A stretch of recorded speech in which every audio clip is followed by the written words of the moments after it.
السلام عليكم ورحمة الله وبركاته. حياكم الله غالياتي. نبدأ إن شاء الله على بركة الله حلقة جديدة من حلقات حفص من الطيبة. بسم الله، إن الحمد لله نحمده ونستعين به ونستهديه ونستغفره ونعوذ بالله من شرور أنفسنا وسيئات أعمالنا. من يهده الله فهو المهتدي ومن يضلل فلن تجد له وليا مرشدا. وأشهد أن لا إله إلا الله وحده لا شريك له، وأشهد أن سيدنا محمدا عبده ورسوله، وأشهد أنك يا رسول الله قد بلغت الرسالة وأديت الأمانة ونصحت للأمة وكشفت الغمة وجاهدت في الله حق جهاده. مرحبا بكل أخواتي وحباتي. نجدد النية أن تكون خالصة لله سبحانه وتعالى. أسأل الله العظيم رب العرش العظيم أن يتقبل منا وأن يجعل عملنا خالصا لوجهه متقبلا، وأن ينفعنا بما تعلمنا وأن يعلمنا ما جهلنا، إنه ولي ذلك والقادر عليه. تحدثنا في الحلقة السابقة عن طرق الإمام حفص أو الراوي حفص عن الإمام عاصم. وقلنا إن له طريقين من عبيد بن الصباح وعمرو بن الصباح، وعبيد بن الصباح قرأ الهاشمي وأبو طاهر، وكل الهاشمي له 10 طرق وأبو طاهر 14 طريق، وعمرو بن الصباح قرأ الفيل وزرعان، وكل واحد فيهم له 14 طريقا. هنشوف النهارده ايه اللي احنا هنعرفه بالنسبة لأصول حفص قبل أن نقرأ. بعد ما عرفنا أن حفص له 52 طريق، والأزميري زاد 5 بقوا 57 طريق. حفص ليه بين الصورتين للبسملة والوصل بكل الأوجه بتاعتهم، وله مع البسملة التكبير، وده اللي زاد له من الطيبة. يعني اللي زاد من الطيبة الحفص مع البسملة التكبير. كانت في الأول أوجه البسملة كانت أوجه بسملة بدون تكبير، اللي انت كنت بتاخديها في الأول من الشاطبية. فكانت عدد الأوجه أقل، كانت 4 أوجه، دلوقتي بقى عندي 12 وجه، لأن دخلنا التكبير. وهنعرف الأوجه بالتفصيل إن شاء الله اليوم بإذن الله تعالى. هنقرأ وهنعرف أوجه الاستعاذة والبسملة عند بدء لما نبدأ بأول الصورة، وهنعرف بين الصورتين في 8 أوجه بين الصورتين على التكبير أيضا. هنشوف، بس مش هنفتح دلوقتي في الأوجه دي لأن هنخليها للآخر، هي اللي هنختم بيها وهنقرأها، وتخليكم كلكم تشاركوا فيها وتقرأوها إن شاء الله. لكن إحنا دلوقتي هنشوف بالنسبة للمد. إحنا قلنا المرة اللي فاتت سريعا كده إن ليه في المنفصل القصر حركتين، وفويق القصر 3 و4 و5. 5 دي فويق التوسط.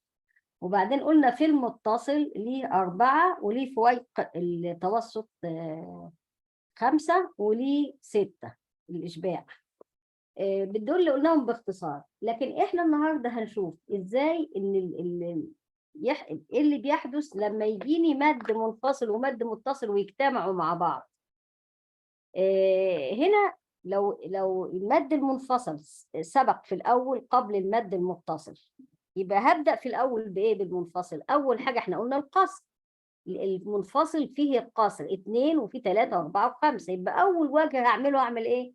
هقول في المنفصل 2، وهاجي في المتصل أقرأ 4، وبرضو على ال2 هجيب 6 الإشباع. يبقى إذا نعرف كده، لو واحدة بتكتب ورايا تعمل كده جدول صغير وتقول منفصل ومتصل، تكتب تحت المنفصل 2 وتحت المتصل. خلي بالكم الخطوات دي هنحتاجها لما نيجي نقرأ. ما احنا بعد ما ناخد البسملة وبين الصورتين والكلام ده كله هنبدأ بقى نقرأ، وهتقابلنا آيات فيها مدود، وهنقول لكم عايزين نجمع الآية دي، عايزين نقرأها. مش هنقرأها بقى لو احنا بنقرأ مثلا من كتاب المصباح على القصر والتوسط، يبقى هنقرأ كل ما يقابلنا مد 2 و4. ممكن اجي عند آية فيها مد منفصل ومتصل واقول لك عايزين نجمع بقى الآية دي. مش هنفضل نقرأ بوجه واحد على طول، لا، هنجمع في وسط ما احنا بنقرأ. لكل كتاب هيبقى فيه برضه تدريب على الجمع، هنبدأ بتدريب مبسط الأول، وبعدين نبدأ ندخل بعد كده السكت وندخل الغنة وهكذا. فاحنا دلوقتي النهارده بنعرف اللي هو الايه الخطوة الأولى في المادين المنفصل والمتصل. أنا عندي آية، ولو أنت عملتي جدول دلوقتي وكتبتي مد منفصل ومد متصل، زي مثلا لما تقولي إيه ما أنزلنا، أو ما أنزل، أي مد منفصل، وبعدين مد متصل زي كلمة مثلا السماء، السوق، أي مد متصل. لو عايزة تحطي مثال يعني، تحت المد المنفصل قلنا 2، وتحت المتصل يعني هنجيب 4 و6، وبعدين أرجع تاني أجيب في المنفصل 3 اللي هو الفويق بقى، وفي المتصل أجيب إيه إشباع، لأن الثلاثة في المنفصل 3 حركات لا يأتي عليها إلا الإيه الإشباع في المتصل. تمام كده. الخطوة الثالثة هيبقى عندي 4 منفصل، وهاجي في المتصل هجيب 4 وهجيب إشباع 6. لما أجي أجيب الخمسة في المنفصل هجيب 5 في المتصل، وهجيب 6 في المتصل برضه. يبقى أصبح عندي كده منفصل وبعدين متصل. عملنا كام واج؟ 7 أوجه. 7 أوجه. هدول كده 7 أوجه، وهم إيه في المد المنفصل والمتصل. طب أنا عايزة أعكسها بقى. أعكسها يعني إيه؟ يعني إيه؟ جالك المد المتصل الأول والمنفصل في الآخر، هعمل إيه؟ هم بس هيبقى فيهم إيه خلافات شوية، يعني طريقة القراءة هتبقى مختلفة شوية. يعني هنا كان عندي كام خطوة؟ 1 2 3 4 خطوات. 4 خطوات ليه؟ لأن إيه عندك الأربعة والستة تجمعيهم مع بعض في وجه واحد، والخمسة والستة يبقوا في وجه واحد، يبقى عندي 4 خطوات. لكن لو تقدم المتصل على المنفصل هيبقوا 3 خطوات بس. طب إزاي 3 خطوات في 7 أوجه؟ هتشوفي ليه بقى، هنعرف دلوقتي. أول حاجة في المد المتصل أحط 4 تحت المد المتصل، هكتب 4، يبقى هقرأ بالتوسط، ده مد متصل. ما المتصل أقل حاجة فيه 4، هو في المتصل أقل من 4؟ لا، إحنا قلنا المتصل 4 و5 و6، يبقى أول حاجة هقرأ بيها ال4. أجي في المنفصل أقرأ بإيه؟ 2 و4. 2 وإيه و4، يعني أقرأ 4 2 4 4، أو أقرأ 4 وأقرأ 2 وأعطف عليها الأربعة، إذا ما كانش فيه تكرار إيه في المدود. نيجي بقى، ما هو لما يبقى الآية ما فيهاش إلا مد منفصل ومتصل بس أقدر أعطف في الآخر. لكن لو نفترض عندي أكثر من مد منفصل مش هينفع أعطف، لازم أخلص كله حاجة لوحديها. نيجي بعد كده في المد المتصل هنجيب 5. الخطوة الثانية بقى هنجيب 5 في المتصل. أجي في المنفصل ماليش إلا ال5 بس. لما أجي أجيب الخطوة الثالثة بقى الأخيرة، 6 في المتصل، الإشباع في المتصل، هجيب عليه كل الأوجه في المنفصل. هجيب الاثنين والثلاثة والأربعة والخمسة. واحدة تقول طب ما احنا الاثنين جبناها فوق. أقول لك لا، الاثنين اللي جبتيها فوق جبتيها على الأربعة، ما هو عنده الاثنين على الأربعة وعنده الاثنين على الستة. لو رجعت اللي جبناه في الأول المنفصل لما تقدم على المتصل كان في 2 6 وفي 4 6. هنا نفس القصة بس اتعكست الحكاية. يبقى أنا لما هجيب الستة هقرأ عليها قصر وفوائق القصر وتوسط وفوائق التوسط، 2 3 4 5. تمام كده. يا رب تكونوا كتبتوهم، عشان دول اللي أنا بقولهم دول هتحتاجوهم قوي وإحنا بنقرأ إن شاء الله. بعد كده في خلافات تانية عنده، زي مثلا عين مريم والشورى فيها إيه 3 2 4 6. ياسين، نون والقلم، في عنده الوجهين اظهار وادغام، لان احنا قلنا في طرق كتيره، وفي طرق بالاظهار وطرق بالادغام. يبقى انا لما هقرا بالاظهار والادغام، يبقى انا جبت كل الايه الطرق.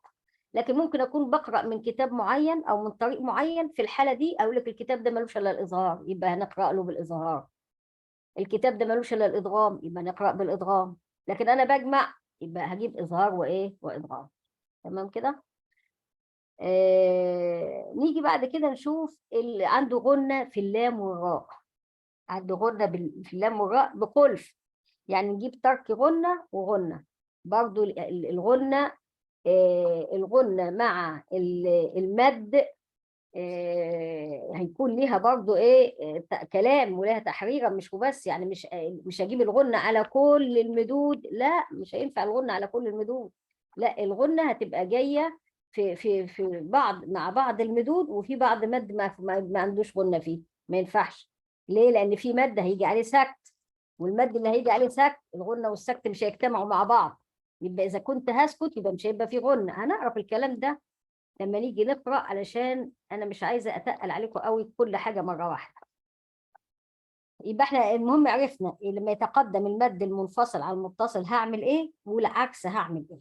طيب الخلافات اللي احنا قلنا عليها دي، عنده برضو يلهث ذلك، فيها إظهار وفيها إدغام وفي ليها تحريرة. أنا بعتها لكم على التليجرام، على الجروب.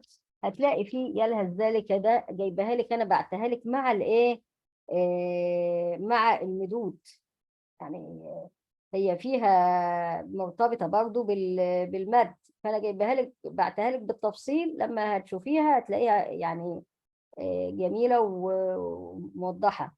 يعني هتلاقي مثلا عنده الإدغام فقط، وعنده الوجهين، إدغام وإيه وإظهار.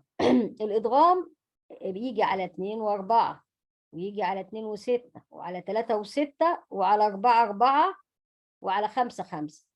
كل دي أوجه الإيه، الإدغام فيها الهدان. طيب أمال الوجهين بقى، الإظهار والإدغام، هيجوا على إيه؟ على 4 6 وعلى 5 6. تمام كده؟ ده بالنسبة ليالها الدال. بالنسبة لمد مد التعظيم، عنده برضو ده لكل القراء طبعا من الكبرى، حاجة استجدت عليكم ما كنتوش واخدينها في الايه، ما كنتوش واخدينها في الشاطبية، اللي هو مد التعظيم. مد التعظيم ده اللي هو لا إله إلا الله. لا إله إلا الله، زي مثلا في آية الكرسي، الله لا إله إلا هو الحي القيوم. ده اسمه مد تعظيم. طبعا مد التعظيم بيجي على قصر المنفصل وإشباع المتصل. يعني بيجي على 2 6، وبيجي معاه غنة، لأن 2 6 عليها غنة. ومد التعظيم بيجي برضو مع الغنة. وبيجي مع ال4 وال6 برضو. ده غنة اللام والراء اللي احنا بنتكلم فيها. لكن ما بيجيش مع ترك الغنة. يعني لما نيجي نعمل تحريرة مثلا لآية فيها آية الكرسي، أو أي آية فيها لا إله إلا الله مد تعظيم، هنعمل طبعا هنجيب 2 و6 وهنجيب 4 و6، بس مش هنجيب ترك غنة. الوجهين اللي فيهم مد تعظيم هيبقى فيه غنة مباشرة، ومفيش ترك إيه، ترك غنة في اللام والإيه والراء. آه، طيب السكت هيبقى فيه سكت؟ لا، السكت لا يجتمع مع الغنة ولا مع الايه التكبير. لا يأتي مع الغنة ولا مع التكبير ولا مع مد الايه التعظيم. زي ما بيقولوا، كانت الشيخة تقول ايه، السكت ده شخصيته قوية، يعني ياخد السوق لوحده كده ما يجتمعش مع حد. كانت بتقولها لنا كده علشان احنا ما ننساهاش، والله يجازيها خير يعني. طيب برضو من الحاجات اللي هي زادت علينا في الطيبة، التكبير. والتكبير ده ليه تكبير عام، في تكبير عام وفي تكبير خاص لأوائل الصور، وتكبير خاص لأواخر الصور. يبقى مذاهب التكبير كام؟ 4. لما أسألك أقول لك إيه هي مذاهب التكبير، تقولي لي 4 مذاهب. مذهب الأول تكبير عام لكل سور القرآن، من أول ما تبدأي لحد ما تختمي كل سورة يبقى فيها تكبير. والتكبير مرتبط بالبسملة، يعني التكبير لا يجي على سكت ولا على قطع ولا على وصل ولا الكلام ده كله، لا، التكبير مرتبط بالبسملة، لا يأتي إلا مع البسملة. ولذلك لما نقول التكبير في كل سور القرآن نستثني سورة التوبة. لماذا؟ لأن سورة التوبة ما فيهاش بسملة، فما دام ما بنقرأش بسملة قبل سورة التوبة مش هيكون فيها إيه بالتالي تكبير. يبقى أنا عندي التكبير العام لأوائل السور جميعها ما عدا سورة براءة أو التوبة. المذهب الثاني للتكبير اللي هو التكبير الخاص. التكبير الخاص ده إما أن يكون لأوائل السور، وإما أن يكون لأوائل سور الختم. أقصد لأوائل سور الختم. سور الختم دي تبدأ من أول إيه؟ سورة الضحى. يبقى إذا كان لأوائل سور الختم هيبقى من أول سورة الشرح، وإذا كان لأواخر سورة الختم هيبقى من إيه؟ من أواخر الضحى، آخر سورة الضحى.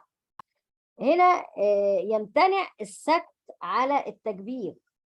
احنا قلنا السكت لسه قايلها لكم دلوقتي، السكت لا يأتي مع مد التعظيم ولا يأتي مع التكبير لحفظ برضه. طب لو قلت لك ايه السبب؟ هتقولي السبب لأن التكبير بيأتي من كتابين اتنين، مش لحفظ بس على فكرة، لجميع القراء. التكبير لا يأتي إلا من الكامل وغاية أبي العلاء. كتاب الكامل وكتاب غاية العلاء أبي العلاء، الكتابين دول هم كتب التكبير بس. طب والكتب دي ما فيهاش سكت، يبقى بالتالي ده السبب اللي جعل لا يأتي السكت على الايه؟ على التكبير. ماشي كده؟ بعد كده هنشوف بقى. احنا قلنا ايه مذاهب التكبير، عرفنا التكبير العام. طب التكبير العام ده بيأتي على ايه في المد؟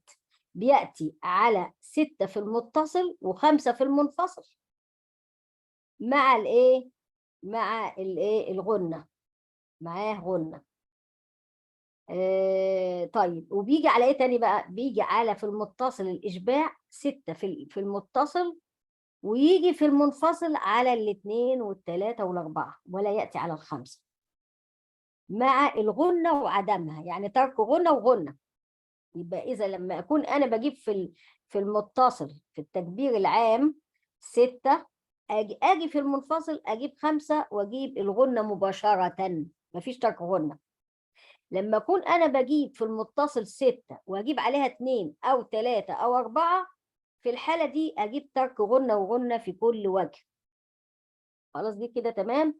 ده نمرة 1 في التكبير اللي هو التكبير العام. طب لما نيجي إيه للمذهب الثاني اللي هو التكبير، لو قلنا المذهب الثاني عدم التكبير بقى عكسه على طول، يعني بدل ما يبقى التكبير في كل الصور مش هيكون في تكبير خالص. عدم التكبير ده مذهب برضه أخذ به كثير من القراء. هيجي على ايه؟ على كل الاوجه، كانك بتقرا الحفص عادي جدا، مفيش ليه اي حاجه. لكن التكبير الخاص بقى اللي هو الاوائل الصور ياتي على 6 في المتصل، وعلى 2 و3 و4 في الايه؟ في المنفصل. ماشي كده؟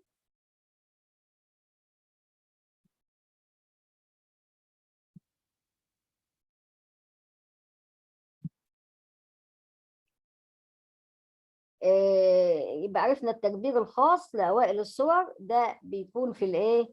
6 في المتصل واثنين وثلاثة وأربعة في المنفصل، وعليه غنة ولا معلوش غنة؟ عليه ترك غنة. عليه ترك ايه؟ ترك غنة. ومفيش 5 في المنفصل. احنا قلنا على 6 يجي 2 و3 و4 ومفيش 5، يبقى ما عندوش ال5 في المنفصل، وما عندوش كمان غنة، عليه ترك غنة على طول. طب التكبير النوع الرابع بقى، احنا دلوقتي قلنا 3 مذاهب، المذهب الرابع بقى اللي هو ايه؟ تكبير خاص لأواخر السور. تكبير خاص لأواخر الايه؟ السور، اللي هو بقى ايه؟ بيكون في المد المتصل 4 والمنفصل 2 و4، وده عليه ايه؟ عليه ترك غنة. وبعدين عنده في المتصل 6، وفي المنفصل كل الأوجه 2 و3 و4 و5 في المنفصل مع الغنة. يبقى لما اجيب ال6 وكل أوجه المنفصل اجيب غنة مباشرة، ما اجيبش ترك غنة. لما اجيب 4 و2 او 4 و4 اجيب ايه؟ ترك غنة. خلاص كده؟ يبقى كده احنا عرفنا اللي زاد علينا من الطيبة ايه؟ اللي زاد علينا من الطيبة التكبير، وادينا فهمناه وقلنا المذاهب الأربعة بتاعته بالمدود بتاعتهم. لما يكون في اجيب التكبير وفي عندي مد مثلا في الآية منفصل ولا مد متصل، او عندي الاثنين، هعمل فيهم ازاي وهجيبهم ازاي واقراهم ازاي بالخطوات اللي احنا قلناها دي دلوقتي في كل الايه المذاهب. وحفص عنده الغنة، قلنا في اللام والايه، الغنة في اللام والراء. مش عايزة أذكر دلوقتي العزو، يعني أقول لك مثلا إن الاثنين والأربعة بتجيله من طريق إيه وإيه، والسبعة بتجيله من طريق إيه قصدي، والستة الإشباع بتيجي من طريق إيه، والأربعة بتيجي من طريق إيه، والخمسة من طريق إيه. الطرق مش عايزين نذكرها دلوقتي، لما نيجي نجمع إيه، هنقول بقى الطريق ده جاي من كتاب كذا وكذا، الطريق ده من كتاب كذا وكذا، تكونوا انتوا قرأتوا في الكتب وعرفتوا إن الكتاب ده فيه إيه والكتاب ده فيه إيه، حتى لا أطيل عليكن في احنا لسه ما زلنا في البداية. طيب، بعد ما عرفنا المد وعرفنا الغنة وعرفنا التكبير وعرفنا مد التعظيم، في ايه تاني ما قلناهوش؟ في عندي السكت، عندي الايه السكت. السكت السكت الحفص بيسكت على 4 4 وعلى 4 6 بالنسبة للمد. تمام.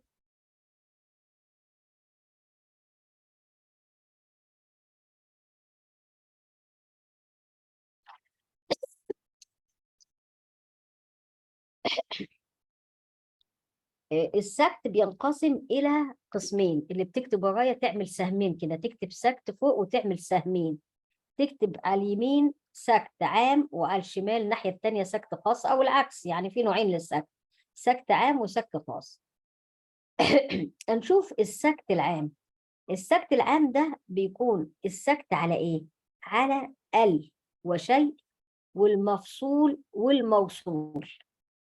يعني ايه ال اللي هي الكلمات اللي فيها الف ولام التعريف، زي كلمه الارض، الاخره، دي اسمها كلمات فيها ال التعريف. وكلمه شيء او شيئا ايا كانت، مرفوعه منصوبه مجروره، المهم شيء هيسكت عليها.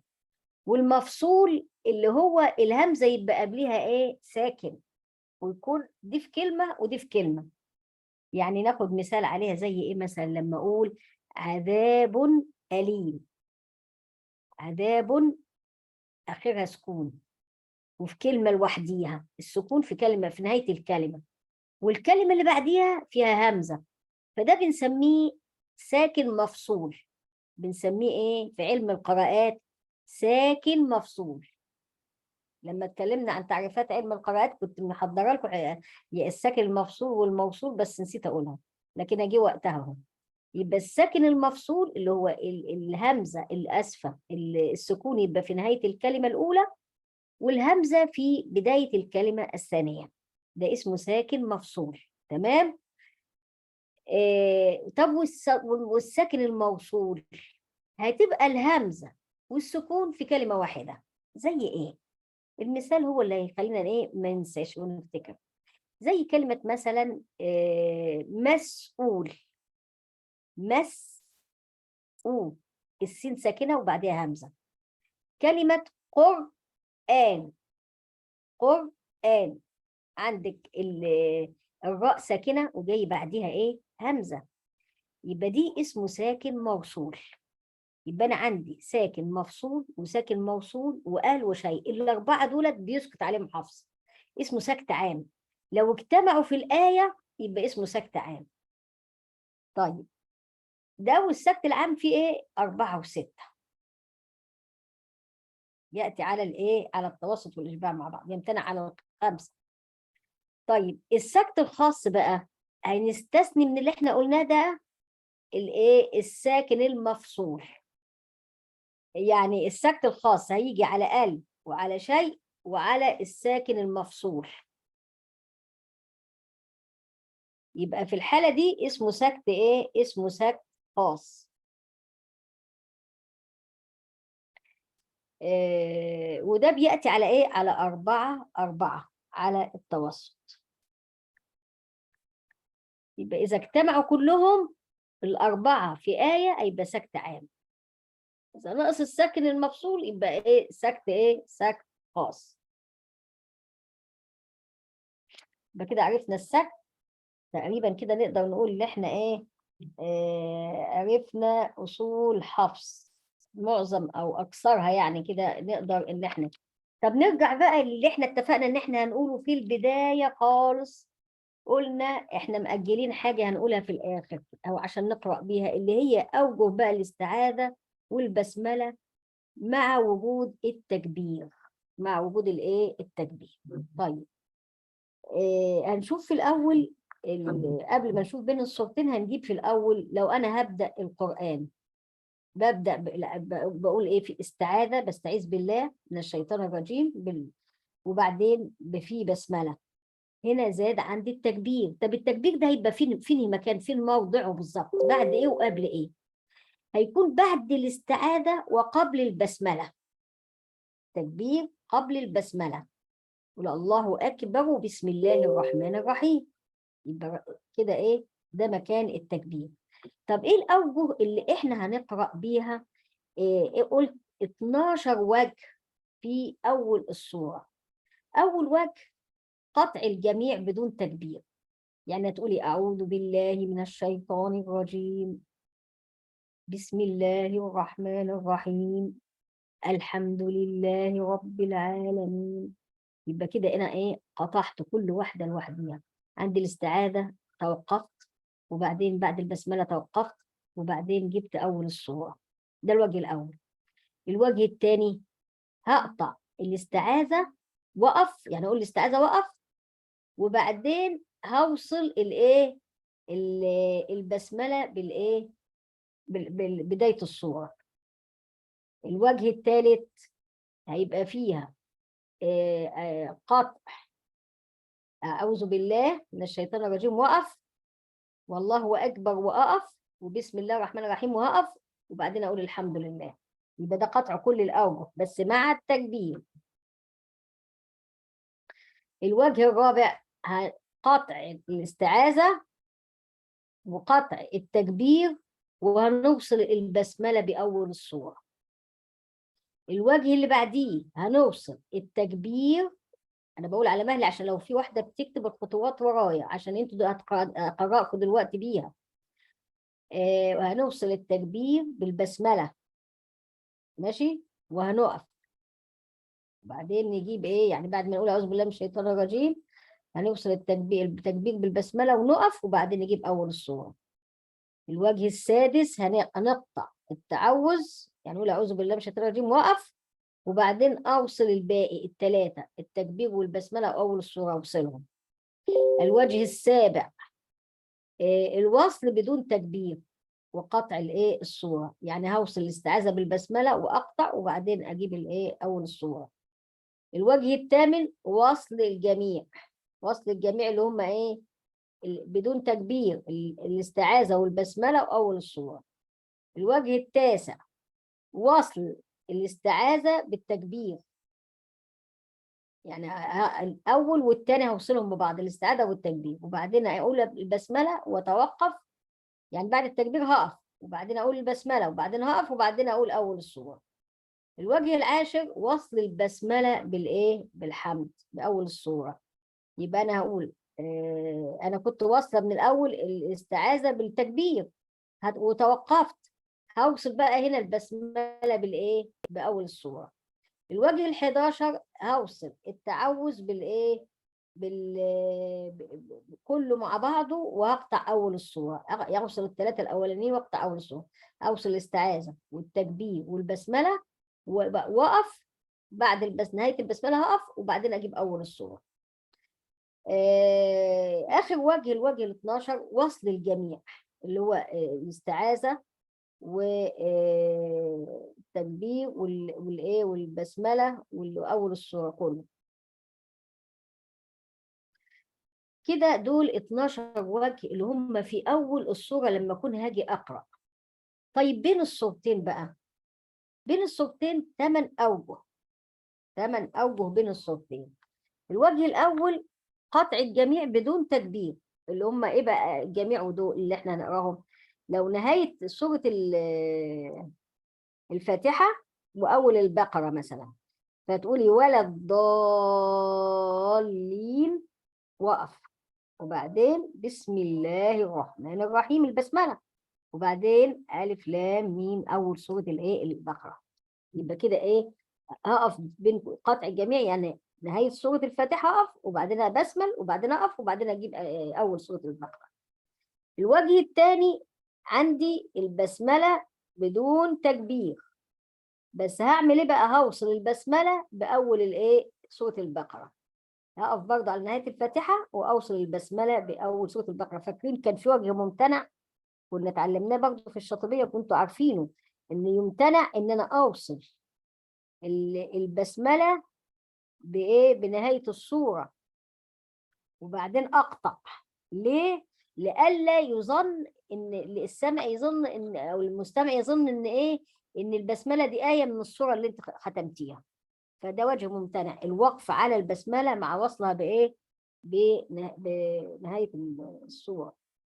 طيب هنا احنا قلنا الوجه الأول والوجه الثاني. الوجه الثالث بقى قطع الجميع مع التكبير، يعني أختم سورة الفاتحة ولا الضالين وتوقف، وبعدين الله أكبر وتوقف، وبعدين أبسمل وتوقف وأجيب أول سورة البقرة. يبقى ده اسمه قطع الجميع مع التكبير. بعد كده على التكبير برضو هوصل البسملة بأول السورة، يعني هتوقف عند نهاية الفاتحة وكبر وتوقف، وبعدين أجيب البسملة وأول البقرة موصولين ببعض. الوجه الخامس هقطع آخر السورة وأوصل التكبير بالبسملة، يبقى هقول ولا الضالين اللي أنا وقفت عليها دي، بعدين هكبر وبسمل أقول الله أكبر بسم الله الرحمن الرحيم، أوصلهم ببعض وأقف عند نهاية البسملة وأجيب أول السورة. الوجه السادس أقطع آخر السورة وأوصل البسملة، يعني أقول ولا الضالين وأقف، وبعدين أقول الله أكبر بسم الله الرحمن الرحيم ألف لام ميم. عرفنا؟ ده الوجه الايه السادس. الوجه السابع أوصل الجميع بدون تكبير، نهاية سورة الفاتحة مع البسملة مع أول البقرة بدون تكبير. الوجه الثامن نوصل مع التكبير، يبقى دي بقى عايزة ايه تشد نفس جامد قوي علشان تجيبي من أول ولا الضالين لحد ألف لام ميم موصولة كلها مع بعضها البعض. وده الوجه الأخير في ايه في ما بين الايه السورتين. النهارده خدنا حاجات كتيرة قوي وخدنا معلومات دسمة حلوة جدا. الله عليكم لما المرة الجاية إن شاء الله ألاقيكم إيه حفظتوا كل اللي أنا قلته ده، علشان نبدأ نجيب نشوف أول كتاب هنقرأ منه، وهبعته لكم على الجروب برضه بإذن الله، أقول لكم هنقرأ من كتاب كذا عشان تحضروا بإذن الله تعالى. عايزين دلوقتي أشوف واحدة من الأخوات كده عندها استعداد تقول تقرأ أوجه. الأوجه اللي قلتها في الأول هي أوجه بداية القرآن أو البدء بالإيه بسورة الفاتحة. هبدأ من أول سورة الفاتحة أقرأ. هعمل إيه مع ندخل التكبير؟ إحنا قافلين المايكات، ماشي حاضر.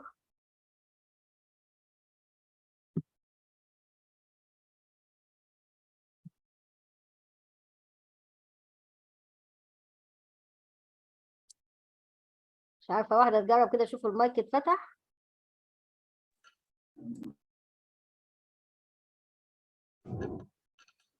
أيوه. طيب مين اللي هتقرأ؟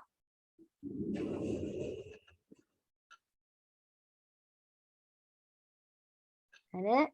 معلمتي تحت أمرك. اتفضل. أقرأ التسجيل مفتوح ولا نقفل التسجيل معلمتي؟ لا انت عايزة مش عايزة التسجيل يعني نقفله؟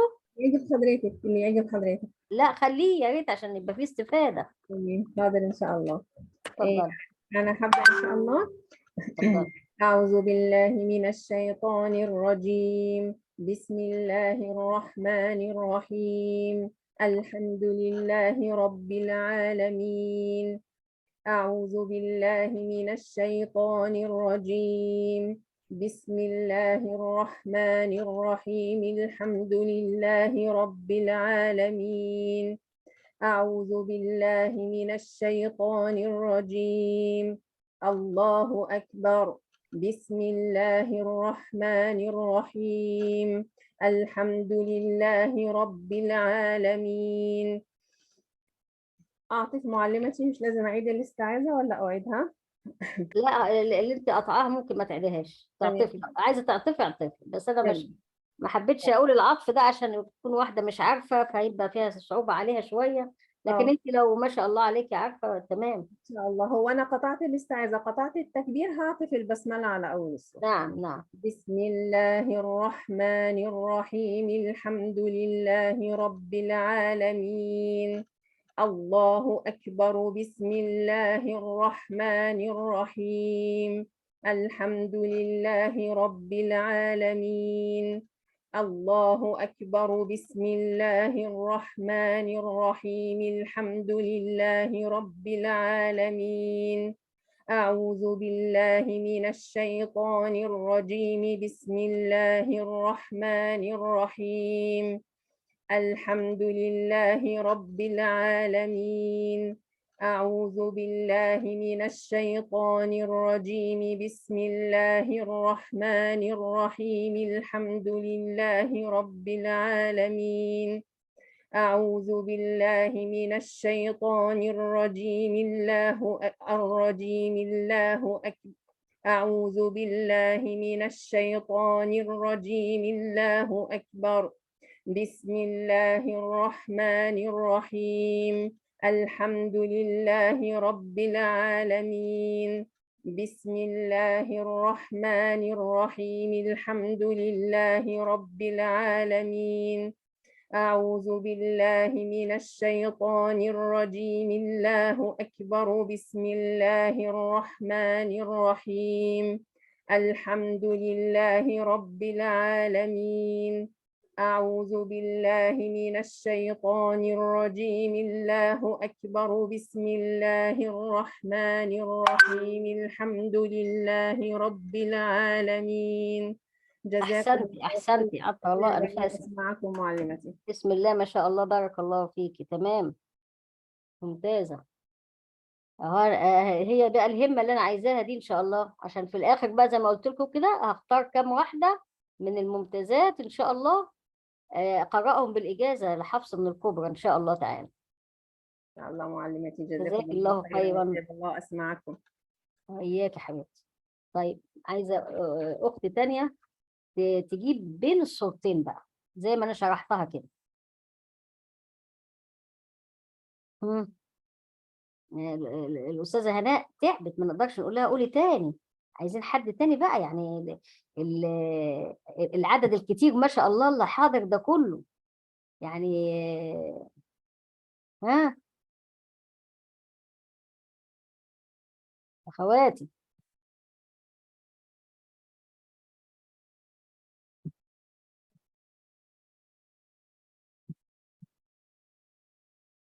لو محرجين لو واحدة عايزة تقول ومحرجة من التسجيل نقفل التسجيل، نختم ونقفل، بس هو التسجيل هيبقى فيه إفادة يعني يبقى. تقريبا المايك مغلق عندهم معلمتي. ازاي ما انا فتحت؟ طب ثواني طيب كده اشوف.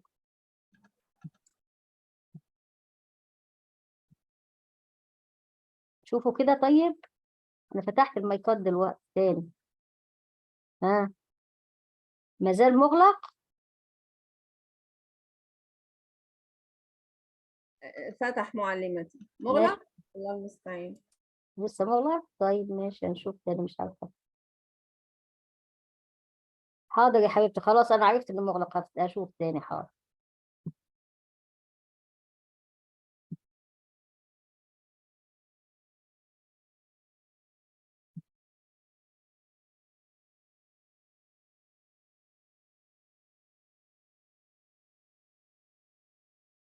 طب واحدة كده تشوف كده. ها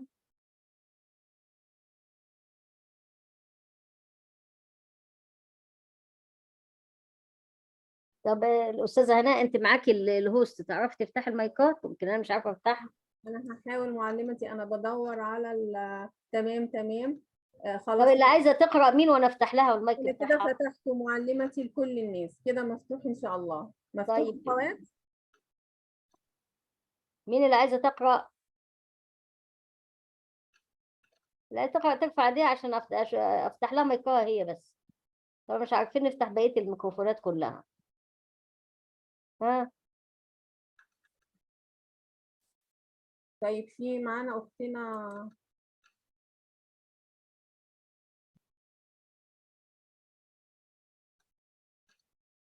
طيب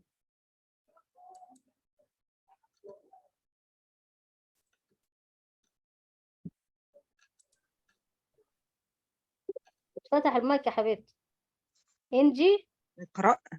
اتفضلي، بارك الله فيك. ولا انت هتجيبي بين الضالين. الصوتين، تمام، ايوه ماشي. بسم الله الرحمن الرحيم. ألف لام ميم.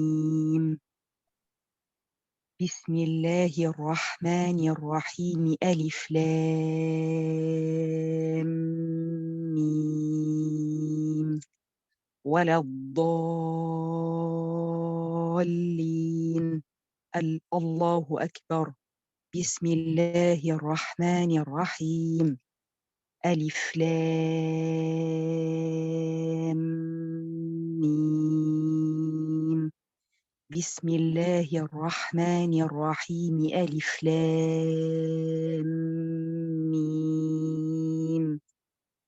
ولا الضالين. الله أكبر. بسم الله الرحمن الرحيم. ألف لام ميم. الله أكبر. بسم الله الرحمن الرحيم. ألف لام ميم. ولا الضالين. بسم الله الرحمن الرحيم. ألف لام ولا ألف لام ميم، انت الضالين. سبت بسم الميم الله ليه؟ مكتوب الرحمن اتفضل. الرحيم. ألف لام ميم. معلش عشان ما تمام. خدتش نفس. ولا الضالين. الله أكبر. بسم الله الرحمن الرحيم. ألف لام ميم. ماشي. أحسنت، ما شاء الله، بارك الله جزاك فيك. الله خير وإياكم. تمام، جزاك الله خيرا وعطر الله أنفاسك، بسم الله ما شاء الله، اللهم بارك. الله طيب يكرمك. عشان حتى لا أطيل عليكم هنتوقف إن شاء الله. يعني إحنا سمعنا نموذجين من أول السورة، أوجه أول السورة وأوجه بين السورتين. كده إحنا إن شاء الله تعالى بإذن الله تعالى هنبدأ في الحلقة القادمة إن شاء الله في القراءة، ونكون مذاكرين كل الأصول اللي إحنا خدناها إن شاء الله تعالى.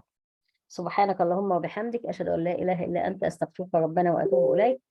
جزاكم الله خيرا وتقبل الله منا جميعا. أسأل الله العظيم رب العرش العظيم أن يتقبل منا، وأن يجعل عملنا خالصا لوجهه متقبلا، وأن ينفعنا بما تعلمنا، وأن يعلمنا ما جهلنا، وأن يزيدنا علما، إنه ولي ذلك والقادر عليه. كما أسأله جل في علاه أنه كما جمعنا في هذا الجمع الطيب المبارك أن يظلنا تحت ظل عرشك يوم لا ظل إلا ظله، إنه ولي ذلك والقادر عليه. ما كان من توفيق فمن الله، وما كان من خطأ أو سهو أو نسيان فمني ومن الشيطان، وأعوذ بالله أن أذكركن به وأنساه. أستودعكن الله الذي لا تضيع ودائعه، على أن نلتقي في الحلقة القادمة إن قدر الله لنا البقاء واللقاء. السلام عليكم ورحمة الله وبركاته.